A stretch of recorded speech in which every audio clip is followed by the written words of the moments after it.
سابق وزیر اعظم شہید بینظیر بھٹو کی 18ویں برسی، سندھ بھر میں عام تعطیل کا اعلان، ملک بھر سے جالوں کی گڑی خدا بخش آمد کا سلسلہ جاری، استقبالیہ کیمپ قائم، خاتون اول آصفہ بھٹو فریال تالپور سمیت اہم رہنما اور جالوں کی مزار پر حاضری، پھول چڑھائے اور فاتحہ خوانی کی۔ میئر سکھر کی قیادت میں پیدل قافلہ گڑی خدا بخش پہنچے گا۔ صدر آصف علی زرداری اور بلاول بھٹو جلسہ عام سے خطاب کریں گے۔ لیاقت باغ راولپنڈی میں بینظیر بھٹو کی جائے شہادت پر جالوں کی حاضری، فاتحہ خوانی کی۔ بینظیر بھٹو کی زندگی کا پیغام انصاف کے لیے آواز بلند کرنا تھا۔ صدر مملکت آصف علی زرداری کا بینظیر بھٹو شہید کی 18ویں برسی پر پیغام، کہا محترمہ کی زندگی پیغام ہے کہ انصاف کے لیے پرامن طریقے سے آواز اٹھائیں، نفرت کے بجائے اتحاد کا راستہ اپنائیں، انتقامی سیاست کی بجائے جمہوریت کو اصل بدلہ سمجھیں۔ شہید بینظیر بھٹو فرقہ واریت اور عدم برداشت کے خلاف تھیں۔ شہید بینظیر بھٹو نے اپنے نظریات کی قیمت جان کی صورت میں ادا کی۔ بلاول بھٹو کا شہید بی بی کے مشن سے غیر متزلزل وابستگی کا اعادہ، کہا پاکستان میں جمہوریت کبھی سرنڈر نہیں کرے گی۔ بینظیر بھٹو جمہوریت کی جدوجہد میں آخری دم تک ثابت قدم رہیں۔ بینظیر بلا خوف و خطر کھڑی رہیں، یہاں تک کہ جام شہادت نوش کیا۔ فریال تالپور بولنی، شہید بینظیر بھٹو جرأت اور مزاحمت کی لازوال علامت تھیں۔ پاکستان کے عوام سے بی بی کو بے لوث محبت تھی۔ شہید بینظیر بھٹو کی قربانی نے انسانی وقار کو نئی زندگی دی۔ وزیر اعلیٰ سندھ مراد علی شاہ نے کہا بینظیر کی زندگی آئین، جمہوریت اور عوام کے لیے تھی۔ شہید کی زندگی ہر محب وطن کے لیے مشعل راہ تھی۔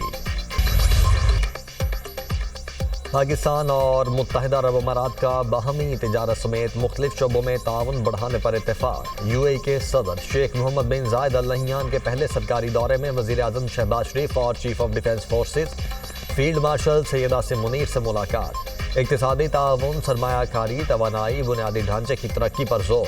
دونوں ملکوں کی دیرینہ شراکت داری کو مستحکم کرنے پر گفتگو۔ امن، استحکام اور پائیدار ترقی کے مشترکہ اہداف کے حصول کے لیے مل کر کام جاری رکھنے کے عزم کا اعادہ۔ دونوں رہنماؤں کا جاری تعاون کے شعبوں میں پیش رفت کا جائزہ۔ آئی ٹی، ٹیکنالوجی اور عوامی روابط کے شعبوں میں تعاون بڑھانے کی اہمیت پر زور۔ دونوں رہنماؤں کا اہم علاقائی اور بین الاقوامی امور پر تبادلہ خیال۔ باہمی دلچسپی کے معاملات پر قریبی رابطہ اور تعاون جاری رکھنے کے عزم کا اعادہ۔ شیخ محمد بن زائد ال نہیان کا دورہ پاکستان اور متحدہ عرب امارات کے درمیان گہرے برادرانہ تعلقات کو مزید مستحکم کرے گا، اسٹریٹجک شراکت داری کو نئی جہت دے گا۔ پاکستان یو اے ای تعلقات تاریخی بلندیوں پر۔ متحدہ عرب امارات کے صدر شیخ محمد بن زائد ال نہیان کا ایک روزہ دورہ پاکستان۔ نور خان ایئر بیس پر معزز مہمان کا پرتپاک استقبال کیا گیا۔ وزیر اعظم شہباز شریف اور فیلڈ مارشل سید عاصم منیر نے خیر مقدم کیا۔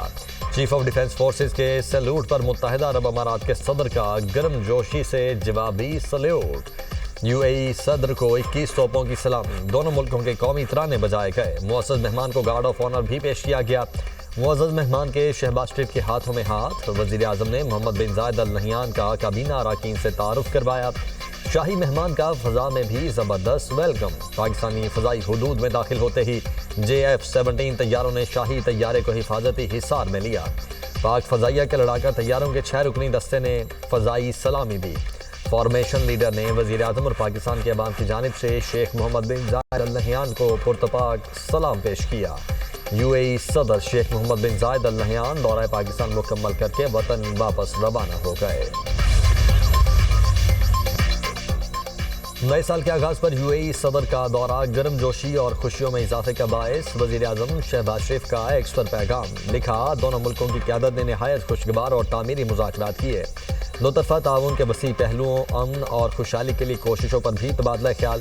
پاکستان کو متحدہ عرب امارات کے ساتھ اپنے دیرینہ، گہرے اور برادرانہ تعلقات پر فخر ہے، جو شیخ محمد بن زائد ال نہیان کی سرپرستی میں مزید مضبوط ہوتے جا رہے ہیں۔ وزیر اعلیٰ پنجاب مریم نواز کا بھی متحدہ عرب امارات کے صدر کے دورہ پاکستان کا خیر مقدم، کہا دونوں ملکوں کے تعلقات لازوال اور بے مثال ہیں۔ دورہ باہمی تعلقات کو مزید مستحکم کرے گا۔ ملک کے مختلف شہروں میں دھند کے ڈیرے حد نگاہ متاثر۔ موٹر وے M2 لاہور سے کوٹ مومن تک بند کر دی گئی۔ M3 فیض پور سے جڑاوالا، M4 گوجرا سے ملتان تک بند، M5 ملتان سے اود شریف اور M11 لاہور سے سیالکوٹ تک بند۔ ترجمان موٹر وے پولیس کی شہریوں کو رات کے اوقات میں سفر نہ کرنے کی ہدایت، ڈرائیورز کو فوگ لائٹس استعمال کرنے کا مشورہ۔ کراچی میں موسم سرما کی پہلی بارش کی پیشگوئی، محکمہ موسمیات کے مطابق 31 دسمبر کو شہر قائد میں بادل برسیں گے۔ منگل سے بدھ کے درمیان شہر میں مغربی ہواؤں کا سسٹم اثر انداز ہو سکتا ہے۔ مغربی ہواؤں کے بعد شہر میں سردی کی شدت میں اضافے کا امکان ہے۔ کل مغربی ہواؤں کا سلسلہ بالائی علاقوں کو متاثر کرے گا۔ 29 دسمبر کو بلوچستان اور ملاحقہ علاقوں میں بادل برسیں گے۔ برطانوی سرزمین سے پاکستان کی سول اور عسکری قیادت کے خلاف اشتعال انگیز بیانات، برطانوی ڈیپٹی ہیڈ آف مشن کی وزارت خارجہ طلبی، بریڈ فورڈ میں پاکستانی قونصل خانے کے باہر ہونے والے احتجاج پر ڈی مارچ دیا گیا۔ ترجمان دفتر خارجہ کا کہنا ہے کہ برطانیہ پر زور دیا گیا وہ ذمہ دار عناصر کو قانون کے مطابق جواب دہ ٹھہرائے۔ قائم مقام ہائی کمشنر کو آگاہ کیا گیا۔ برطانیہ میں پاکستان کی ایک سیاسی جماعت کے آفیشیل اکاؤنٹ کو مظاہرین جمع کرنے کے لیے استعمال کیا گیا۔ احتجاج کے دوران مظاہرین نے چیف آف ڈیفنس فورسز کے خلاف انتہائی اشتعال انگیز اور قابل اعتراض زبان استعمال کی۔ برطانوی حکومت اپنی سرزمین پاکستان کو غیر مستحکم کرنے کے لیے استعمال نہ ہونے دے۔ پاکستان امید کرتا ہے ایسے شرپسند عناصر کے خلاف سخت کارروائی کی جائے گی۔ پاکستان کی جانب سے ڈی مارچ پر برطانوی ہائی کمیشن کا بیان، ترجمان برطانوی ہائی کمیشن کا کہنا ہے کہ برطانیہ میں پولیس اور استغاثہ حکومت سے آزادانہ طور پر کام کرتے ہیں۔ اگر کسی غیر ملکی حکومت کو جرم کا شبہ ہو تو شواہد پولیس کو دیے جائیں۔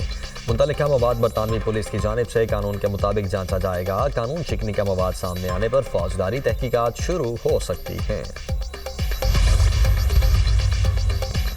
پی ٹی آئی کی تاریخ تشدد آمیز مظاہروں سے بھری پڑی ہے۔ وزیر مملکت طلال چودھری کا کہنا ہے کہ اشتعال انگیزی کی برطانوی حکومت کو تحقیقات کرنی چاہیے۔ وزیر اطلاعات پنجاب عظمہ بخاری نے کہا کہ 9 مئی کو بھی پی ٹی آئی والوں کا یہی ایجنڈا تھا۔ برطانوی سرزمین کو پاکستان میں اشتعال انگیزی کے لیے استعمال کیا گیا۔ وزیر مملکت بلال اظہر کیانی کا کہنا تھا کہ تحریک انصاف کی اشتعال انگیزی کی یہ سیاست قابل قبول نہیں۔ برطانوی حکومت کو ذمہ داروں کے خلاف کارروائی کرنی چاہیے۔ برطانیہ میں پی ٹی آئی کا احتجاج، پیپلز پارٹی نے مذمت کر دی۔ پی ٹی آئی نے انتشار پھیلانے کی سوچ میں کئی حدیں پار کر دیں۔ رہنما پیپلز پارٹی شازیہ مری کی میڈیا سے گفتگو، کہا سستی شہرت کمانے کے لیے گھٹیا حرکت کی گئی، پاکستان کے خلاف گراؤنی سازشیں ہو رہی ہیں، برطانیہ کے اپنے قوانین انتشار پھیلانے کو روکتے ہیں، کوئی کس طرح اپنی سرزمین کو انتشار پھیلانے کے لیے استعمال ہونے دے سکتا ہے۔ ناصر حسین شاہ نے کہا کہ پی ٹی آئی کی سیاست انتہا پسندی کی سیاست ہے، بیرون ملک بیٹھ کر منفی پروپیگنڈا پھیلا رہے ہیں۔ فیلڈ مارشل سید عاصم منیر کو دنیا بھر میں پذیرائی ملی ہے۔ سیکیورٹی فورسز کا بلوچستان کوہلو میں انٹیلیجنس بیسڈ آپریشن، بھارتی پراکسی فتنال ہندوستان کے 5 دہشت گرد مارے گئے، ہلاک دہشت گردوں سے اسلحہ اور گولہ بارود برآمد، مارے گئے دہشت گرد علاقے میں دہشت گردی کی متعدد کارروائیوں میں ملوث تھے۔ علاقے میں مزید کسی ممکنہ دہشت گرد کے خاتمے کے لیے سینیٹائزیشن آپریشن جاری۔ صدر اور وزیر اعظم کا کامیاب آپریشن پر سیکیورٹی فورسز کو خراج تحسین۔ آصف علی زرداری نے کہا کہ پوری قوم سیکیورٹی فورسز کے شانہ بشانہ کھڑی ہے۔ وزیر اعظم نے کہا انسانیت کے دشمن دہشت گردوں کے مذموم عزائم کو خاک میں ملا دیں گے۔ لکی مروت میں فتنال خوارج کے خلاف پولیس، سی ٹی ڈی اور امن کمیٹیوں کا مشترکہ آپریشن، تختی خیل میں 6 دہشت گرد جہنم واصل، متعدد زخمی، ہلاک دہشت گردوں میں انتہائی مطلوب کمانڈر نصرت اللہ مولوی، نصرت وزیر بھی شامل۔ سی پی او پشاور کے مطابق ہلاک دہشت گرد کے سر کی قیمت 25 لاکھ روپے مقرر تھی۔ ہلاک دہشت گرد سی ٹی ڈی بنو ریجن کو دہشت گردی کے 28 سنگین مقدمات میں مطلوب تھا۔ فتنال خوارج کے عناصر نے ڈرون کاپٹر سے عوامی گھروں کو نشانہ بنایا، جس سے متعدد شہری زخمی ہوئے۔ ڈی آئی جی بنو ریجن کا کہنا ہے کہ بلا امتیاز اور سخت کارروائی جاری رہے گی۔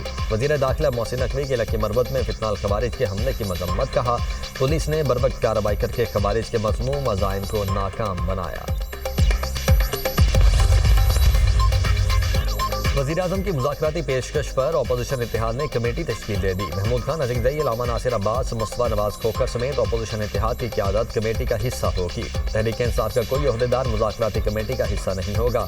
اپوزیشن اتحاد میں اسد قیصر پارٹی کی نمائندگی کریں گے۔ مذاکراتی کمیٹی باقاعدہ اپنا ایجنڈا جاری کرے گی، پھر سیاسی رابطے ہوں گے۔